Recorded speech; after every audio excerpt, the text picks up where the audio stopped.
Tonight, we're cracking open the Woodford Reserve Batch Proof. I'm Mike. Welcome to the show.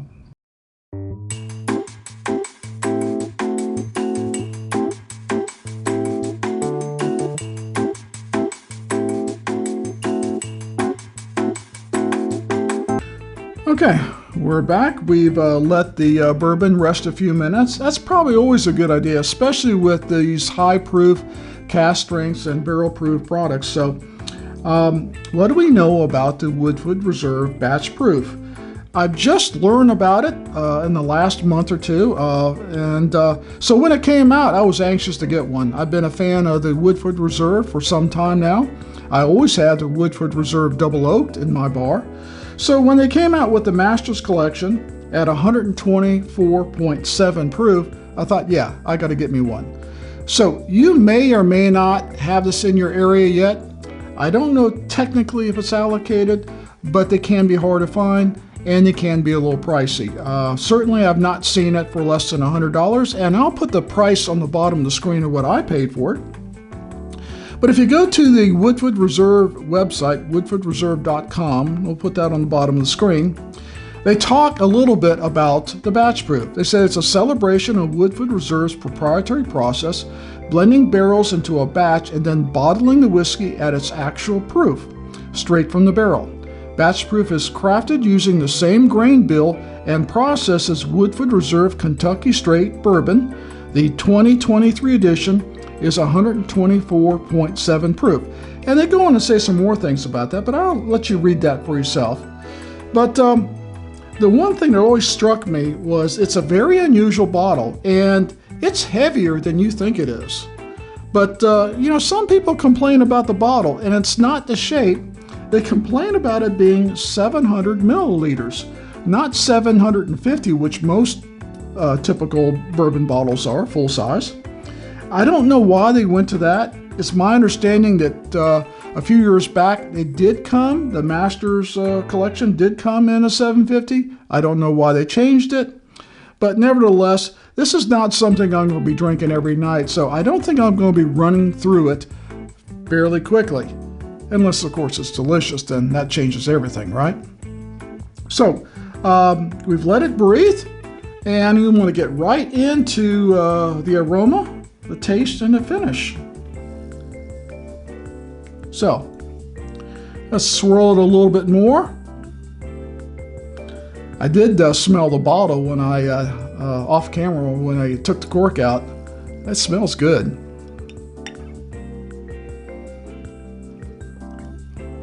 You definitely pick up the proof. Wow.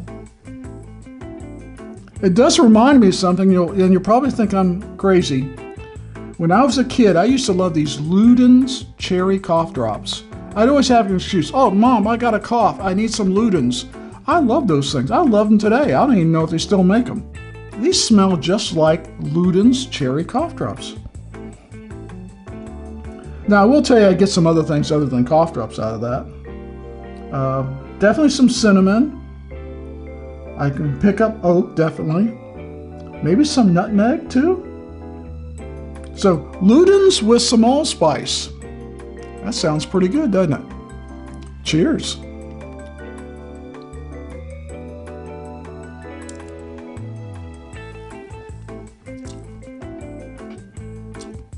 First sip of the day. First thing that hits you is that proof.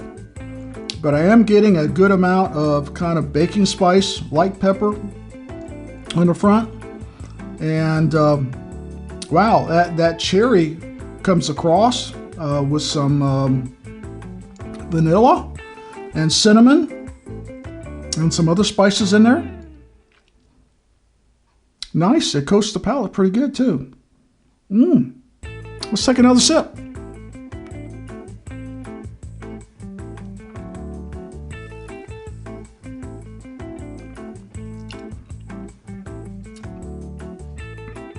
Second sip, obviously the proof died down a little bit.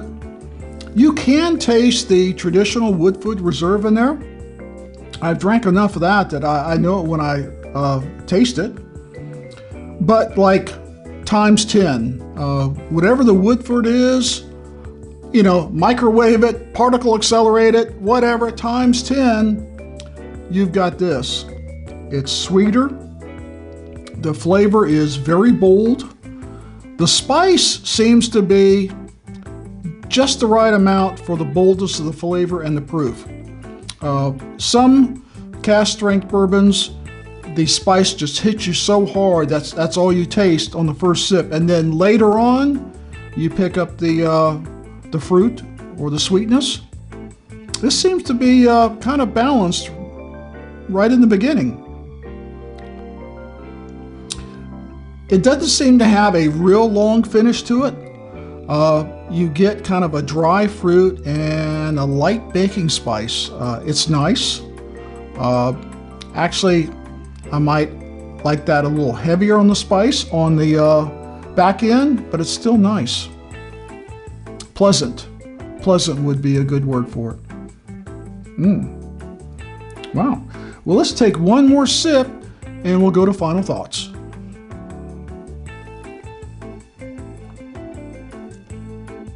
Well, I can tell you that I'm generally pleased. I wasn't sure if I overspent and I just was buying a overhyped, overpriced version of the Woodford Reserve. It's not. It generally holds its own. It is Woodford Reserve times 10. Put it in a particle accelerator. What do you come out with? Batch proof. The flavor, the experience, everything is there. Do I wish it was a little less expensive? Of course I do.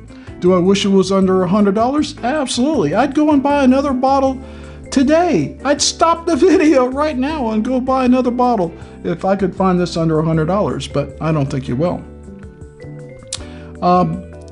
And it reminds me so much of kind of fall festivities with cherry pies and dark fruit pies, and that's got all that cinnamon and nutmeg, and put some vanilla frosting or whipped topping on the top. You've got this. It's not that sweet, but it has that kind of flavor and that kind of experience. It's very good. So, value for the money, it's a little pricey. This is something that you want to have as a collection, not necessarily as a daily or weekend sipper. This is something as a collector you buy, like, I want one of these. I want to be able to experience it. I want to be able to share it with my friends. So that's the kind of value I think it is. Which brings me down to, if I could compare it to something, what would I compare it to? That was real simple. I looked back on the break of what I have and did a couple little tastings going like, wow, this is really close, closer than I thought it would be. Old Forester 1920. It's got a similar flavor profile. Well, that kind of be expected. They're both Brown-Forman products. Now, I don't assume it's the same mash bill, but as far as the comparison, if you can't afford this, this comes in a close second. And at 115 proof, it's no slouch either. So, you can't afford or can't find the Woodford batch proof? Get you a Woodford, get you an Old Forester 1920. So that brings us to our recommendation system. 1 through 5, 1 being the highest, 5 being don't bother. And whether we think you should go out and get this right away. Well, I would tell you, no, it's good. I do think you should add it to your collection, but I don't think you should stop the video and go get it right away. I would go around and see if you can get a good price on it. See if you can get the best price. So a level 3, that is still a recommendation that I say I believe you should add it.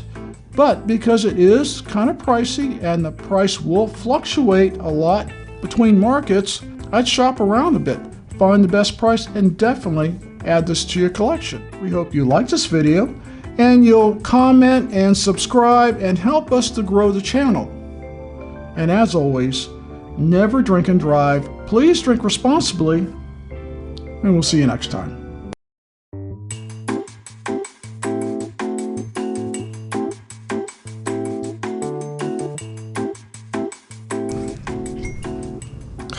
No pop.